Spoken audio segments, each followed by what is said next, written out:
Hi everyone, thanks for coming this afternoon, or for being there this afternoon. So this is a bit of a slightly experimental sort of topic, in that I'm bringing together these two buildings, Regent's Park Mosque, designed in 1977 by Frederick Gibberd, and Cambridge Mosque, which was designed by Marks Barfield and has just recently opened.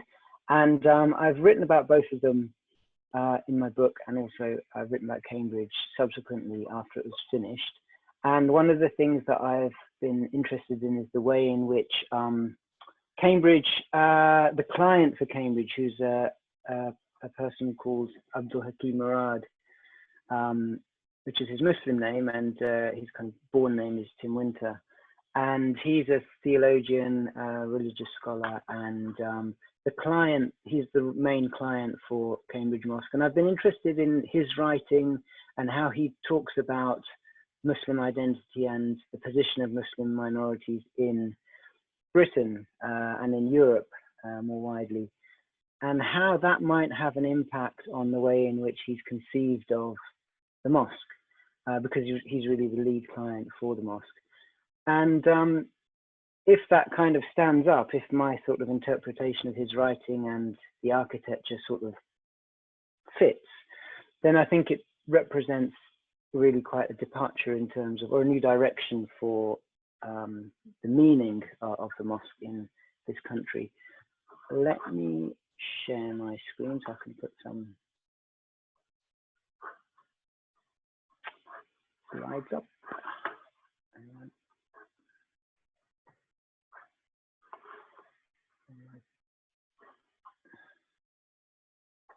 Is that okay? Yeah. Yeah, that's great. Yep. Okay. Yeah. So I'm going to be talking in relation to, I'm going to be looking at the writing of Stuart Hall, Paul Gilroy, and Abdul Murad. I told you a little bit about Abdul Murad, who he is. Stuart Hall and Paul Gilroy are the founders of British cultural studies. Stuart Hall, Jamaican origin, came to Britain in the, I think, early 50s, and was kind of a very significant critical voice in the field of race studies and cultural studies. Paul Gilroy was his student and sort of continued in that vein. I'll refer more to the work of Stuart Hall in a little bit, to Paul Gilroy. But before I start, I'm going to, and it's not a sort of critical review of their work at all, it's more a sort of referencing some of their ideas. But before I start looking at these ideas in a bit more detail, I will talk about Regent's Park Mosque first, and give a little bit of background to the design and the ideas behind that. Now, Frederick Gibberd was born in 1904. He was really one of the most pioneering modernist architects in this country. He was one of the architects that were close to the international style and to the international movement, to the modern movement in Europe. And he was bringing those ideas and trying to sort of implement them in Britain at a time where modernism was not really a sort of overly kind of too fashionable, in the sort of interwar period in this country anyway.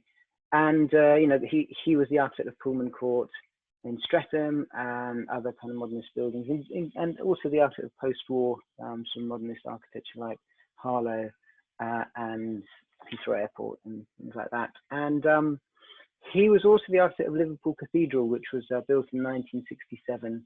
And Liverpool Cathedral was really a re-evaluation or a reinterpretation of the Catholic liturgy at the time, which was going through a series of changes. And the cathedral was really quite a radical and avant-garde interpretation of a new Catholic cathedral. And that's what he was known for when he won the competition for Regent's Park Mosque, which was in 1969. And Regent's Park Mosque was his last major building, and quite a different approach to the cathedral, which I will show you. Regent's Park Mosque started as a campaign in 1910 called the London Mosque Fund, and it was a campaign that was put together by a series of leading Muslim intellectuals in Britain at the time. And Muslims in Britain at that time communities were small. You could sort of say non-existent in terms of settled communities, but there were lots of Muslims who were coming, living, working, studying, and often returning back to sort of places of origin. So there was much more a movement of people from what would then have been the Empire and Britain. And 1910, the London Mosque Fund started as a campaign to initiate a national mosque in Britain, because it was considered that a country as significant as Britain, with a large Muslim subject population in terms of in the colonies, ought to have a mosque that represented them. And one of the earliest designs was this one by an architect called Sir Bromwell Thomas, and this was in 1928. And this was really quite a sort of large cathedral type proposal. You can just about see little figures at the bottom of that building, which gives you an idea of the scale that was being sort of put forward here.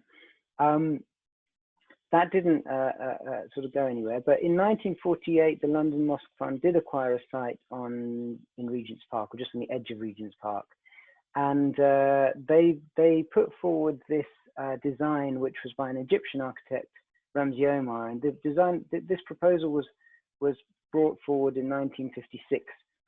So between 48 and 56, they were using the house that was already on the site, which was called Regent's Lodge, as a converted mosque, and the aim was always to redevelop it to create a mosque of national significance.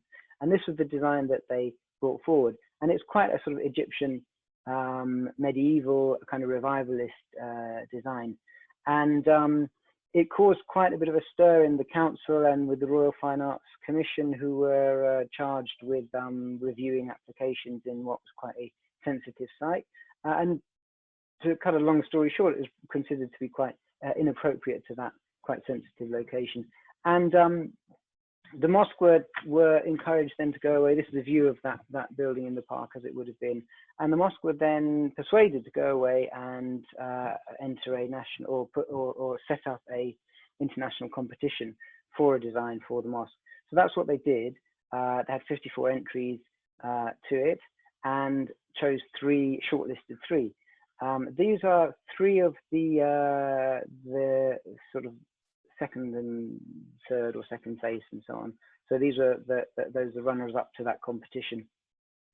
And as you can see, they're coming from, there's a design from Istanbul, which is the top one, which was slightly more kind of modern, if you like, in its interpretation of traditional mosque architecture. And then two designs from Egypt and Morocco, and they were a lot more in a sort of revivalist or historicist style. So what you can see, and this is in the end of the 60s, and it's really sort of the beginning period of post-war Muslim migration into Britain. What you can see is there is this search around for what might be the appropriate way of representing this new religion in Britain.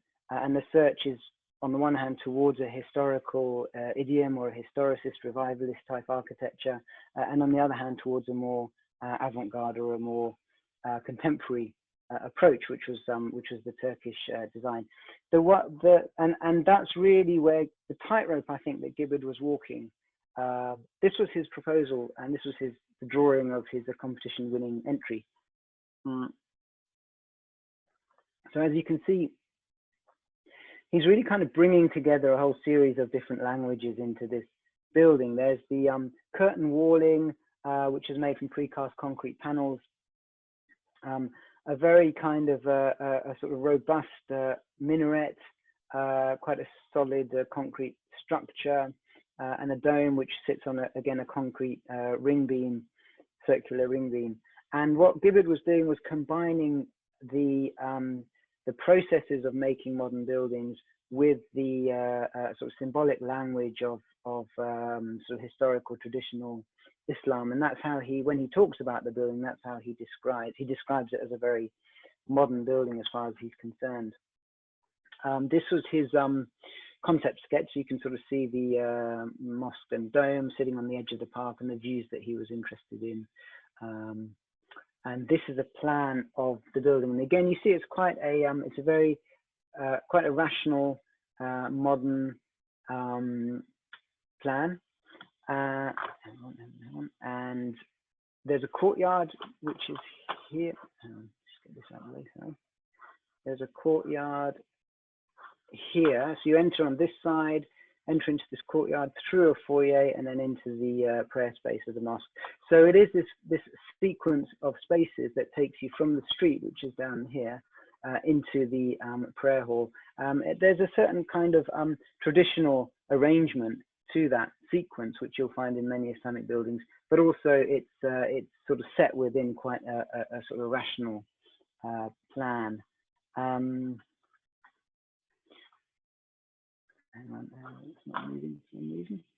Then again, this is the upper floor plan. So I'll go through. There is a section through the building. You see the scale of the dome and the minaret. And this has changed slightly from his competition drawings. This is the drawings that were built.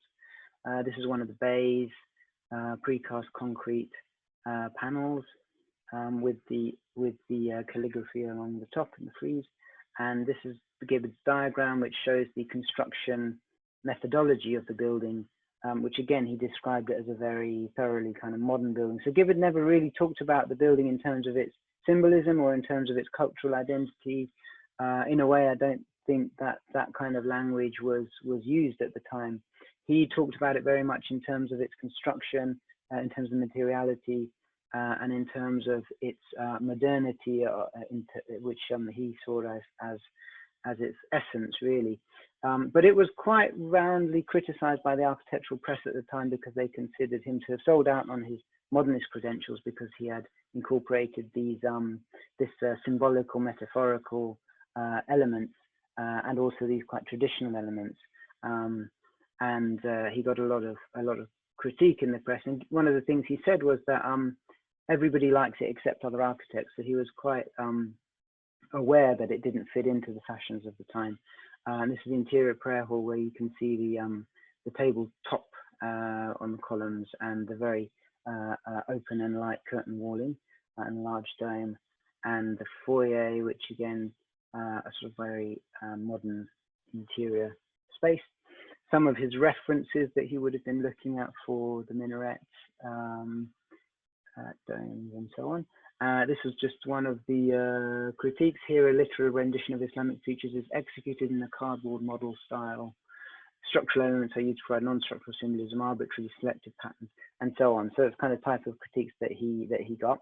One of the things that I found this interesting because when after he won the competition, he got a letter from Grenfell Baines, who was the director of Building Design Partnership, and he said, congratulating him on the win. And there's a scribble at the bottom, which is Gibberd's reply, and he says, "Many thanks, George. I did it to show that our generation is not entirely monstrous." And it's quite an interesting kind of cryptic response, which I don't really know what it means, but it suggests that there was something more going on with Gibberd's understanding of what he was designing and what he was building, and what its meaning was for this growing migrant Muslim population in Britain. What I'll do, I've shown you Regent's Park. I'm going to now talk a little bit about a whole series of ideas and writings and kind of politics of identity, belonging, and migrancy in relation to the writings of Stuart Hall and Abdul Hakim Murad. Now, as I was saying, I've been prompted to thinking about these mosques because of the writing of Abdul Hakim Murad, recent writing of Abdul Hakim Murad, and him being the client for the Cambridge Mosque. Now, one of Abdul Hakim Murad's central themes is Europe's historical relationship with Islam and what it means to be a Muslim minority in Europe today. So with Muslims forming Europe's largest and fastest growing minority, he calls this one of the most neuralgic issues of our time. check which slide I've got. Yeah. And what interests me is his way of dealing with this. And I think what he does is that he shifts diaspora and migrant Muslims in Britain from political to religious actors. So rather than religious identities being one dimension of post-colonial political and cultural resistance, as per anti-racist discourse of the 80s and 90s, religious identity for him is instead used as a resource from which to reposition the Muslim subject as a minority and into a theologically rather than politically defined role. Entwined with the politics of nationhood is the politics of belonging. Who is permitted entry to the national community? Who is left outside? Who belongs and who doesn't, and who decides? Both Stuart Hall and Paul Gilroy put forward methodical explanations of how this is negotiated. The nation is not an essence and does not just emerge, but it is formed through discourses and other systems of representation. And these meanings shift and are manipulated at different historical moments, and that's Stuart Hall's writing. Paul Gilroy writes of the challenges to Britain's pre-existing sense of its nationhood brought by post-war migration. He writes, "The politics of race in this country is fired by conceptions of national belonging and homogeneity." He goes on to quote Enoch Powell, Conservative MP from the 1970s, from 1971, stoking fears of national loss. And Powell, the Enoch Powell quote, he says, "It is truly when he looks into the eyes of Asia that the Englishman comes face to face with those who would dispute with him the possession of his native land." And Powell, again beating the same drum in 1976, said the nation has been and is still being eroded and hollowed out from within by the implantation of unassimilated and unassimilable populations, alien wedges in the heart of the state. The imagery here is of alien intrusions into the body of the nation that can never be assimilated and can never become part of the nation. It can never belong, and they will eventually supplant the native Englishman from his own soil. The concept of homogeneous national identity is critical here, and it's really the idea of homogeneity, which is the critical aspect of national identity, which has set up this relationship between minorities and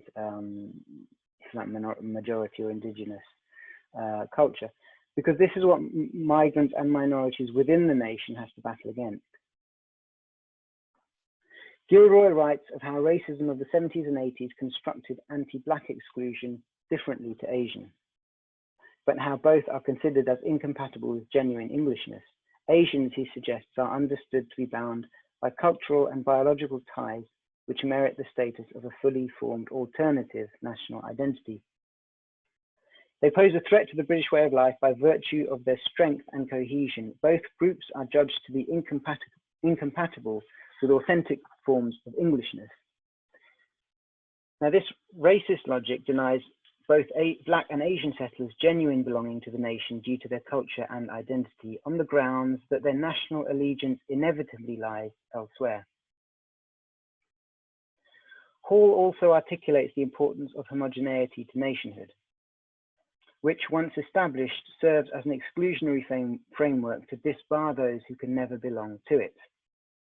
Referring to Gelner, who's an anthropologist, he talks of how the modern nation broke the stranglehold of the church, thereby creating a homogeneous secular culture in the West, with the achievement of homogeneity being regarded as crucial to the maintenance of national cultural institutions. Through the 80s and 90s and into the 2000s, the national discourse has, with one hand, pushed migrants to assimilate and integrate into the homogeneous body of the nation, whilst at the same time, with the other hand, has maintained a slippery and racialized discourse, and so kept any prospect of genuine inclusion out of reach. For Hall, the 1970s was that point when the illusion of a melting pot or assimilationist conclusion to the Afro-Caribbean and Asian migrations of the 1950s and 60s was finally abandoned.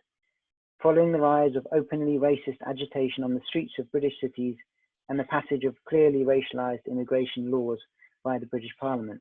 Hall sees this as a watershed moment with global historical significance. It was when, as he says, first-generation migrants to the post-war United Kingdom finally abandoned the liberal assimilationist dream in the face of persistent racism, because the price, in terms of self-denial and collective self-abjection, was simply too high to pay.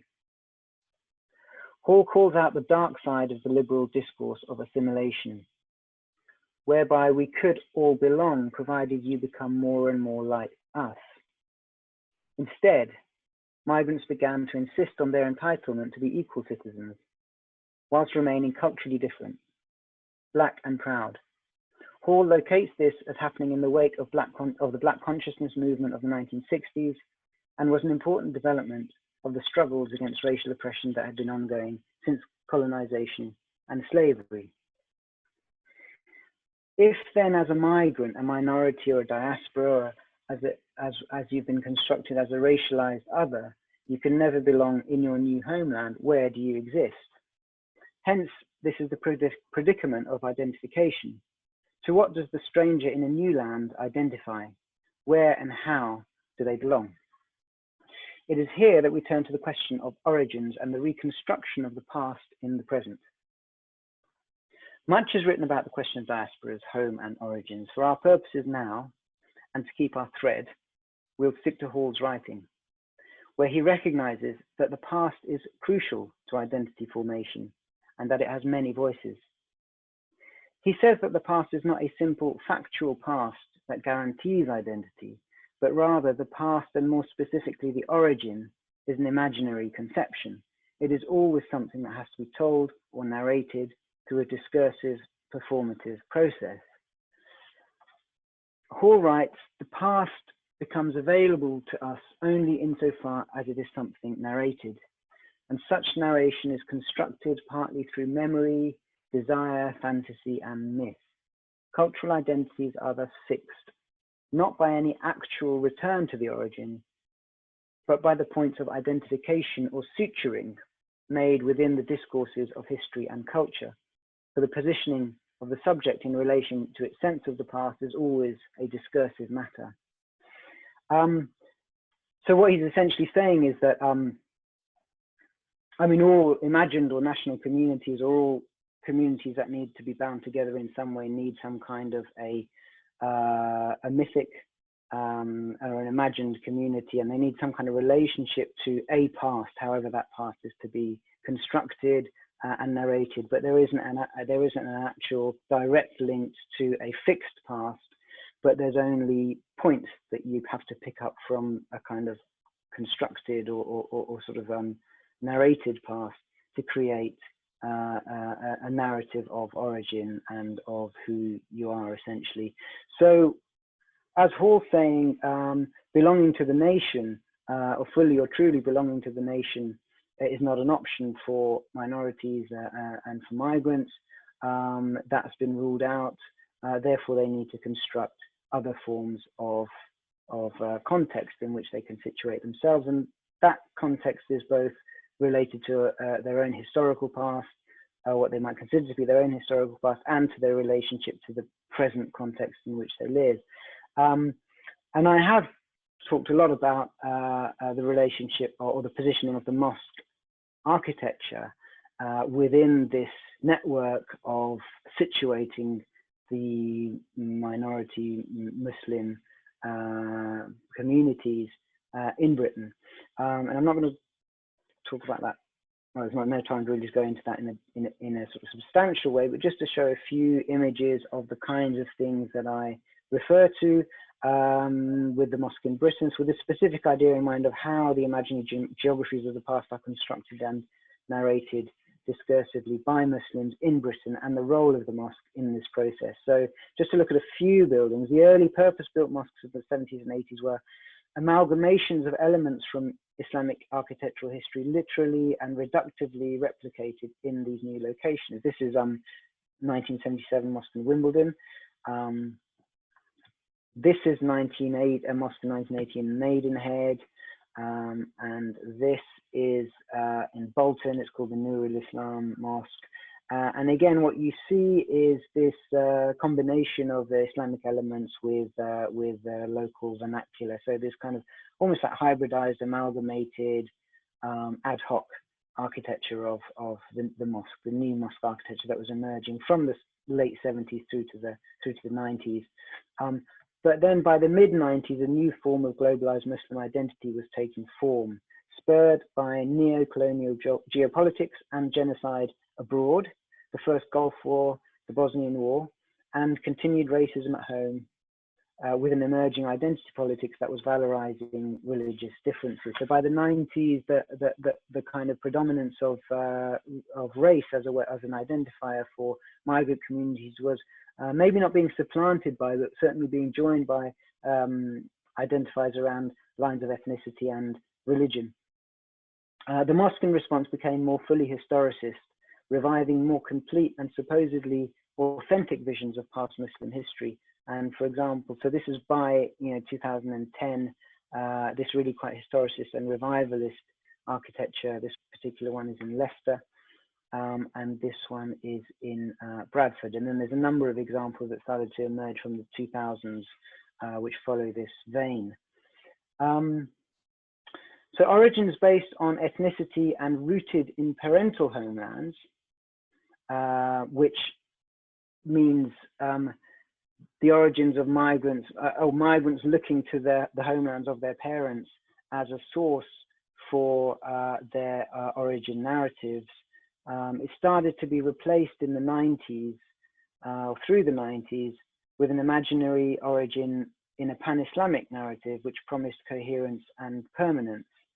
So there's a shift from a kind of ethnic identity to a kind of more globalized pan-Islamic Muslim identity, which promised a new formidable origin, which the mosques of early 2000s Britain sought to forge a connection with and to be a continuation of. My argument here is that it was this, the architecture of resistance and of Muslim as a political identity, or as a kind of pan-Islamic global identity, that Abdul, Hakim, Murad and Cambridge Mosques has sought or seeks to break with. Let me show you some slides of Cambridge. So ignore that. Right, whoops.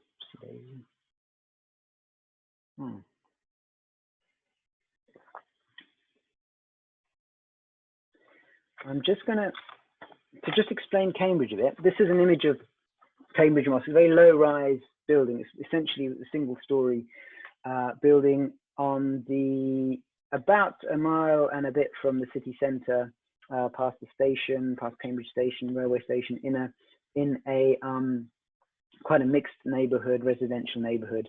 And the inception, I'm just going to read a bit about the mosque here to give you an idea of it. So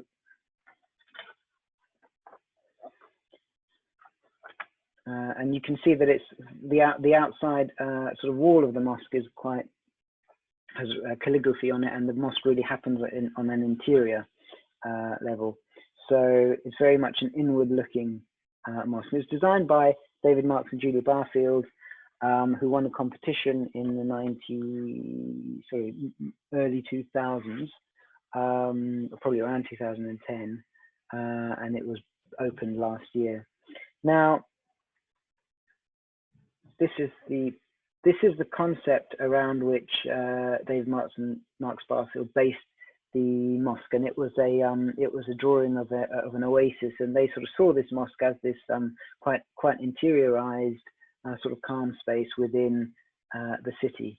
And I'm just going to read this about the mosque because I've written it here in the book. So, from the outset, Marks Barfield situated the design scheme more literally within the narratives of Islamic architecture, and in this they differed from the other two shortlisted architects. So there was a sort of invited competition with two other architects who proposed ideas. So Marks Barfield explained their concept by referring to descriptions of Islamic architecture as the architecture of the veil, where beauty lies in the inner spaces which are not visible to the outside. this idea of an inward-facing building, and here you can see the plan of the building. So there's a garden at the front here, the street is here.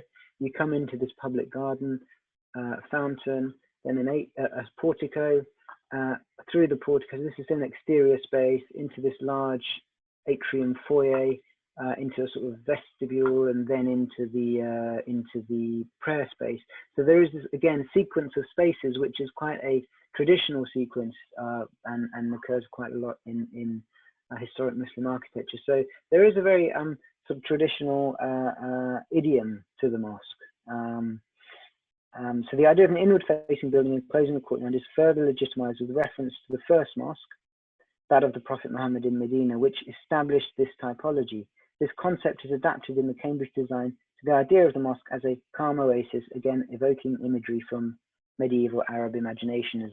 The architects are aware, however, of local context and raise the question of what an English mosque should look like and how it should be adapted to English culture. So that was one of the kind of key driving questions of this building. And that was really also driven by Abdul Hakim Murad, which is what does an English mosque or a British mosque look like? And this comes back to his issues of what is the position of Muslims as minorities in Britain.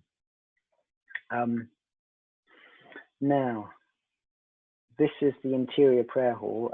This is just as it was completing, so there is more stuff on the wall here now. What sets Cambridge apart from the wider genre of British mosques is this very question, which does not seem to have been raised in any other mosques across the country. While a handful might be seen to be dealing with the challenge of an architectural response to local context, the existential question of what makes such buildings English has never been verbalized as explicitly as here.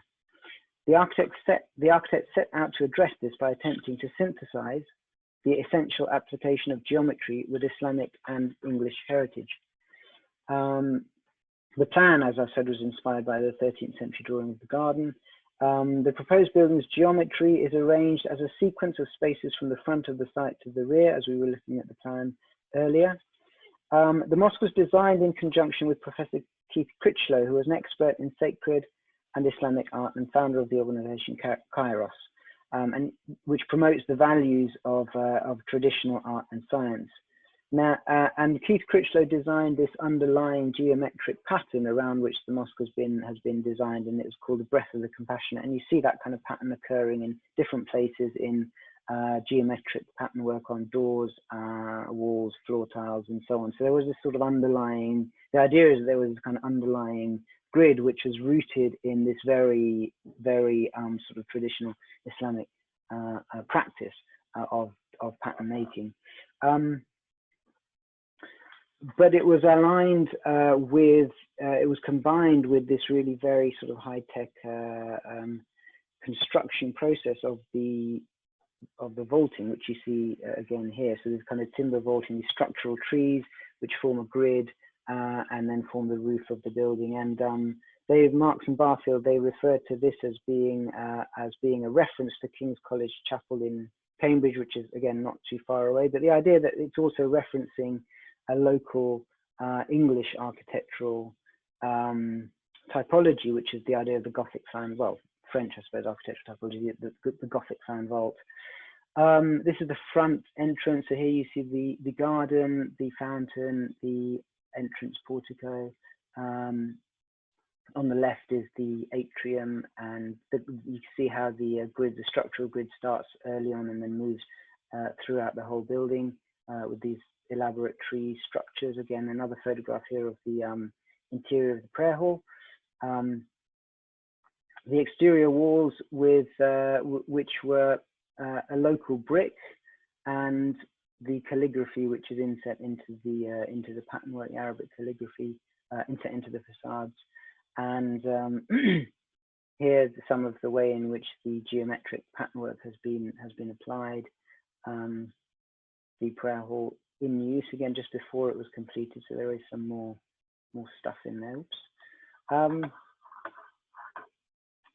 So in terms of Abdul Hakim Murad's positioning, or in terms of his approach to architecture, and in terms of what he said about the design of the building at the time that it was being designed and the time of the competition.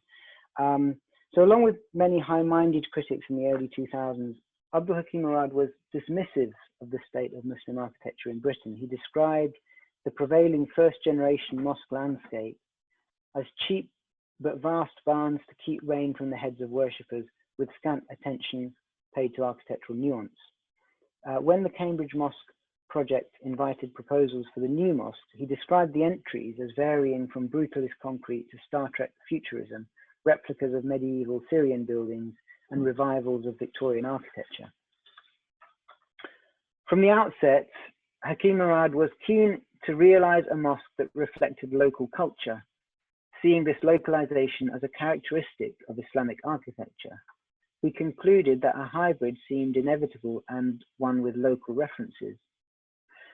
Now, I think the result is much more firmly rooted in traditional Islamic idioms than what you might think a hybridized or localized version might be. And it's interesting, again, to try and rethink the architecture of the Cambridge Mosque in the light of Hakim Murad's writing on British Muslim identity and his turn away from identity politics and towards theology as a way of positioning Muslims as a minority in the West. So I'll explain a little bit more about his writing now, but the point that I'm getting at is, on the face of it, the mosque seems quite a traditionally grounded building, based very much in pre-existing or established ideas of Islamic architecture, syntax, layout, and form. And we have seen examples of that in the architecture of the mosque in Britain, particularly from, like I was saying, the mid-90s, the early 2000s, this kind of historicist, revivalist approach. But based on some of the writings of Hakim Murad, which I'm going to just quickly go over now, I'm wondering if there's something else going on in this building in Cambridge, which sets it apart from the other kind of historicist or historical or traditional approaches. So his ideas are elaborated in a collection of essays published this year titled Travelling Home. And he writes that his approach is rooted in classical Muslim perspectives and is unlikely to please minds shaped by most contemporary Muslim discoursing on politics and society, as this has been cast since the mid-20th century and applied by Islamic movements of various stripes.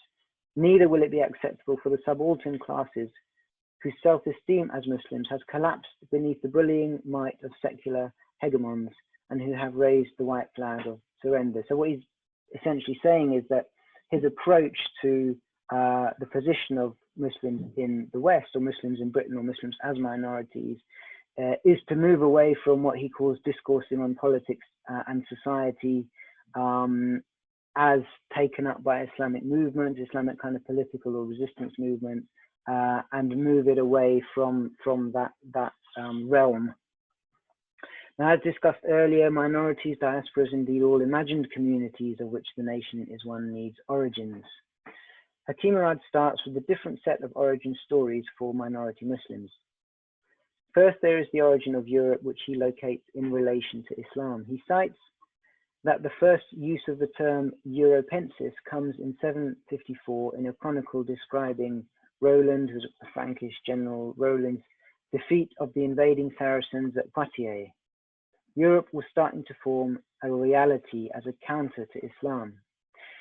Then there's much historiography that he works through that explains how Europe formed in relation to the Muslim world on and inside its borders, and that Islam was historically cast throughout this period as Europe's dark and paradigmatic other. One of his aims now is to show that this relationship is a more complex narrative rather than a simplistic binary. In terms of articulating a new origin story for Muslims in Europe and therefore a way of being, he situates Muslims instead as perpetual outsiders through the scriptural story of Abraham and his two sons, Isaac and Ishmael. In Judeo-Christian Muslim history, Jews and Christians descend from Isaac, while Muslims from Ishmael. Each has different mothers. Sarah is Isaac's and Hagar is Ishmael's. Hagar was African and Sarah, I assume, was Arab. One of this family dynamic, Hakim Murad writes, the followers of Isaac have been from early times often Ishmaelophobic. The readers of Genesis have habitually concluded that he, Ishmael, is ethnically impure, his mother being African, that he is a wild donkey cast out as the paradigmatic refugee, despised and marginalized. He goes on to theologize this origin narrative further. A theology of Islam in Europe, he writes, considering the low status and prestige of most Ishmaelites, and he starts calling Muslims Ishmaelites for the purposes of his writing, in the rich but disturbed continent, must take the Abrahamic bifurcation as the indicative grounds for inspiration. Again, not to retaliate with reciprocal exclusion, but with something better. And then he goes on to, in his various writings, to elaborate on what this something better should be, with extensive reference to religious teaching. For example, if the idea of Ishmael as a witness and healer of a godless culture is accepted, then courtesy and good neighborliness must be the signs of its authenticity, not the triumphant vaunting of an ancestral homeland. So he makes a clear separation between the political identity of pan-Islamism and suggests instead a theological understanding of the minority and outcast position. But it's a religious teaching that is aware of the subjugation, exclusion, and marginalization that Muslims in Europe have been historically subjected to, and continue to be. It's in a way a politicized but not a political theory. I've got a kind of long quote of his which I won't read now. From this scripturally emboldened position, these questions of integration can be revisited. So the question of integration and assimilation that we talked about with Stuart Hall earlier, this is the, Hakim Murad writes, this is the agenda of a more interesting integration. While rejecting Blairite demands for conversion to extreme social beliefs, we must revive the ancient Islamic practice of incorporating something called urf, which is local customary norms, into our lived Muslim experience. This is part of the vital but currently ignored process of vertical integration. And further, and to finish, he says, here is another good reason why Muslim insiders need to develop an active pastoral theology, which can account for the new atheistic populism and respond with a fully Islamic moral compass, rather than either joining the ranks of the enraged or bowing the head and submitting to the outsider's social gaze. That gaze feels increasingly chauvinistic, expecting a slavish self-dislike and abnegation. A majority cannot realistically or sensibly demand a cringing self-flagellation and the endless whimpering of mea culpas from its most significant minority. And I shall end there so that we can have a conversation, hopefully. Great, thank you so much, Shahed. Another really good talk. Yes, if you want to ask questions, then please just put them in the chat, and then we can have a bit more of a conversation. There is a question already. It's not exactly related to what you were just speaking about, but I can ask Janet to ask it directly if you want to unmute yourself, Janet.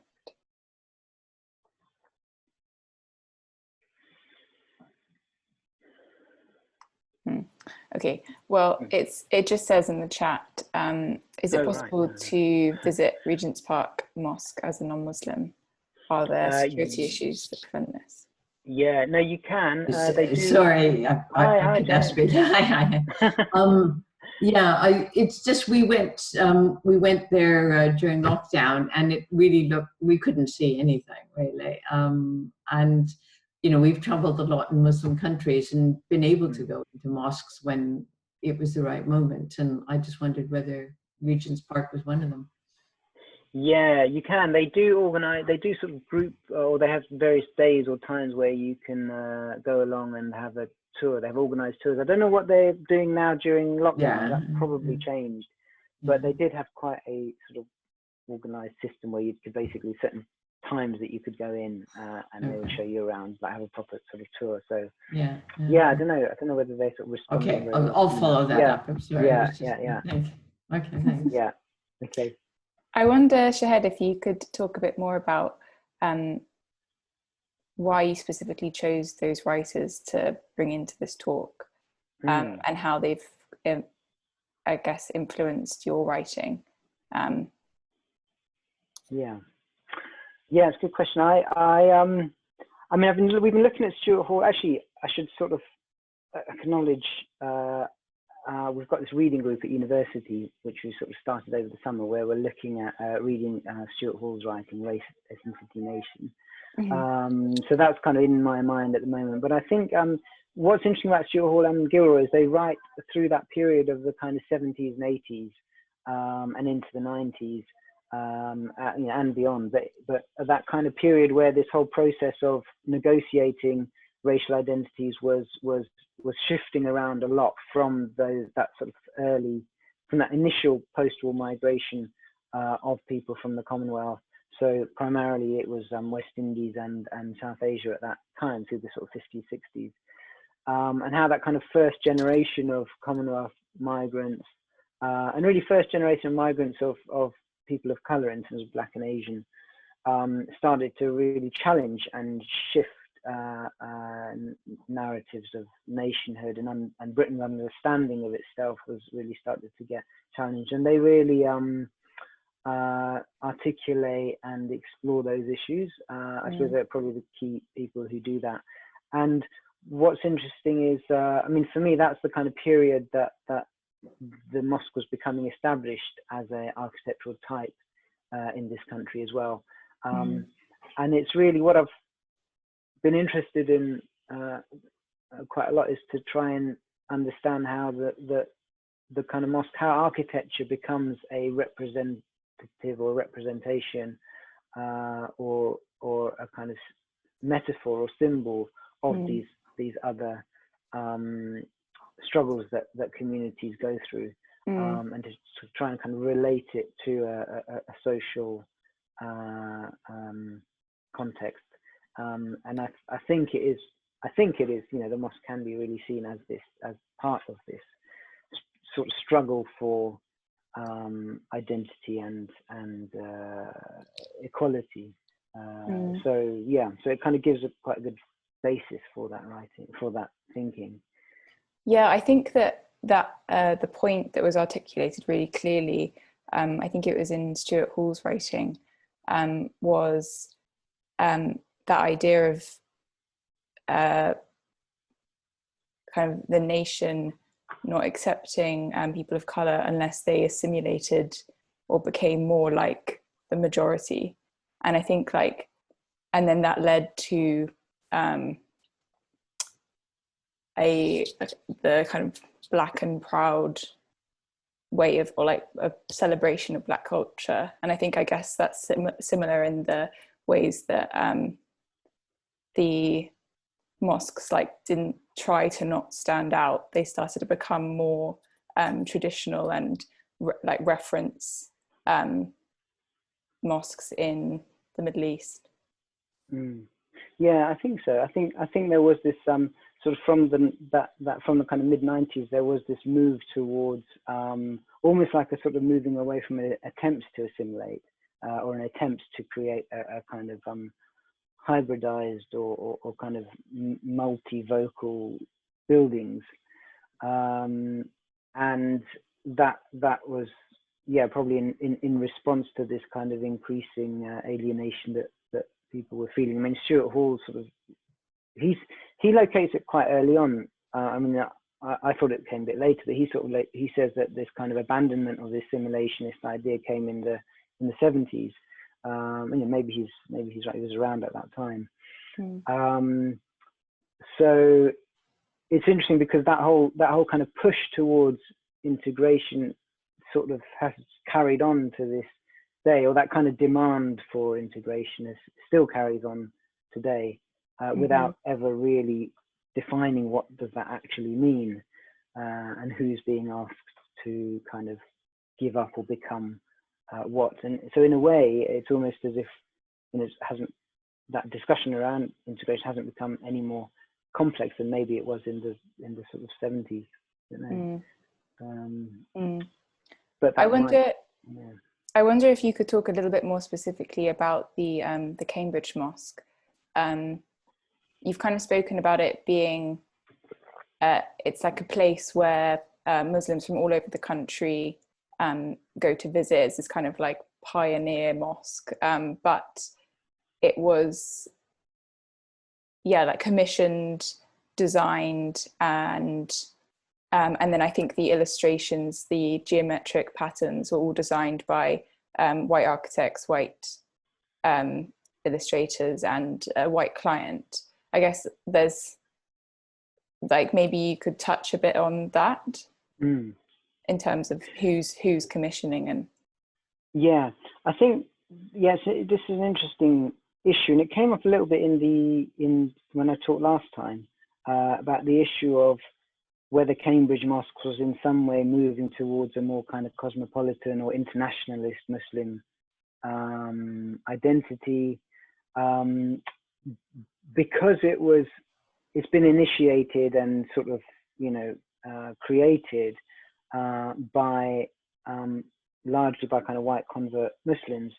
So those people don't necessarily have the same experience of racism, or I mean, I'm sure there's sort of experiences of discrimination from the kind of Muslim point of view, but not the sort of experience of racism based on ethnicity, but also experiences of being rootless and not having a place here, and not being able to attach to anything kind of here in this country.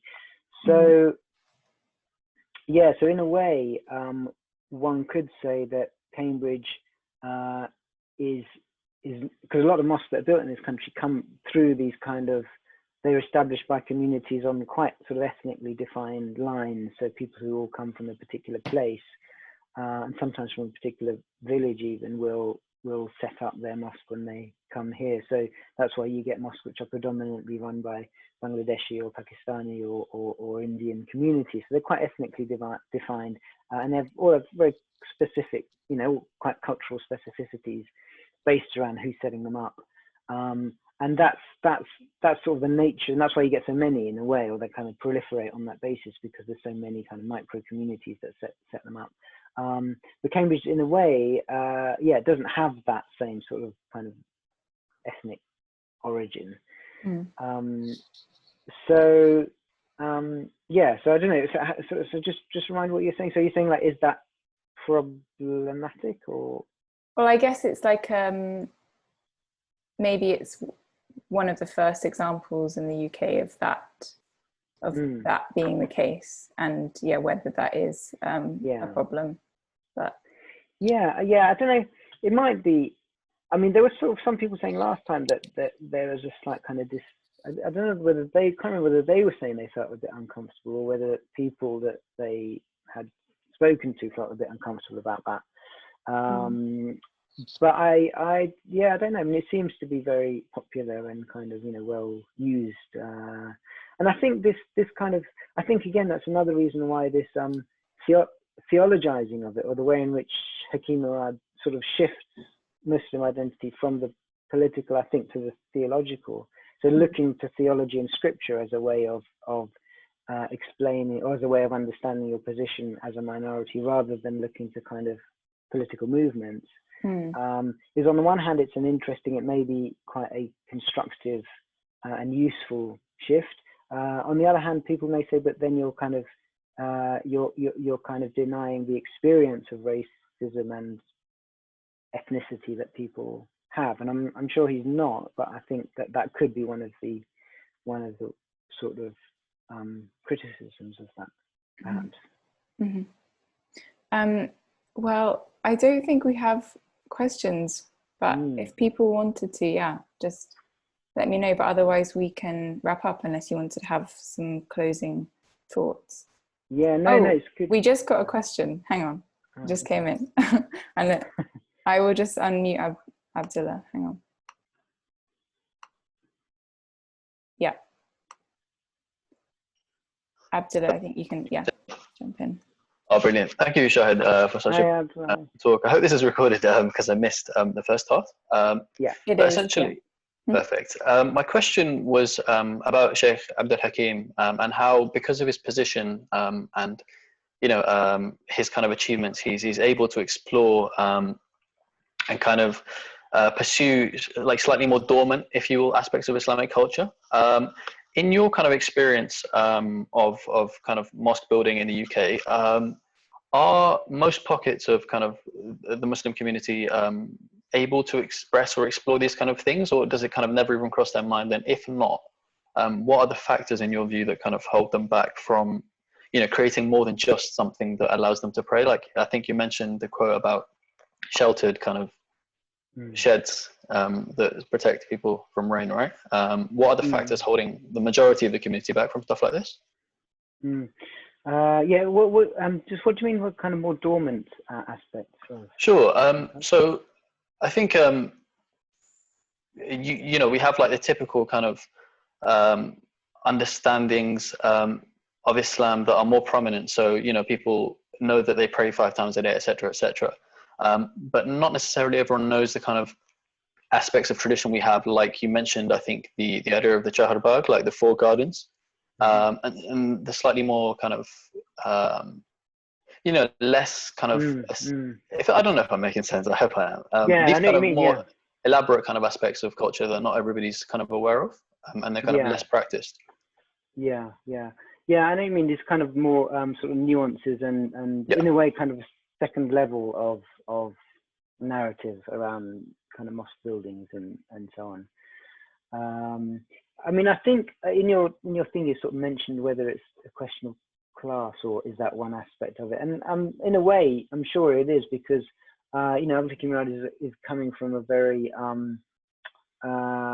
so if you like educated position, because he's a theologian and he's a scholar and so on and so on. So it's his day job is to kind of look into the kind of intricacies of thought, as it were.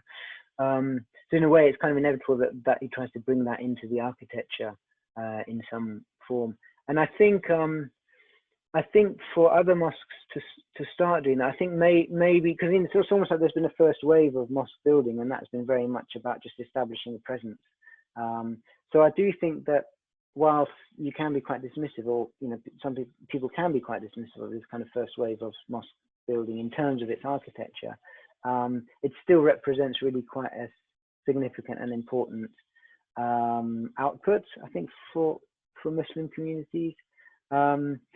But I think there is it does lack certain things, but I think maybe again it's a question of time, and maybe that will start to happen in sort of future mosques that get built from here onwards. I don't know, probably not all of them, but maybe just there will be some which pick up on these more complex issues.